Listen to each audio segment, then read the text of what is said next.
কেন্দ্রীয় 11 দলীয় ঐক্যের ঘোষিত কর্মসূচি গণমিছিলের কর্মসূচি আমরা প্রায় সমাপ্তি পর্যায়ে চলে এসেছি।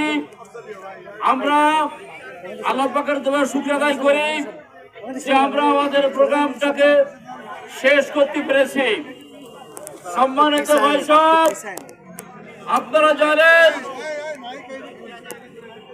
এই সরকার গণভোট চেয়ে নির্বাচিত হয়ে এখন গণভোটের রায় তারা মানতে চাচ্ছে না। গণভোটের রায়কে তারা প্রত্যাখ্যান করেছে। আমরা স্পষ্ট বলতে চাই, সংসদের ভিতরে বাইরে আমরা এই সরকারের বিরুদ্ধে গণ আন্দোলন গড়ে তুলব, এমন গণ আন্দোলন গড়ে তুলব যার প্রেক্ষিতে এই সরকারের পতন হতে বাধ্য হয়। সম্মানিত উপস্থিতি,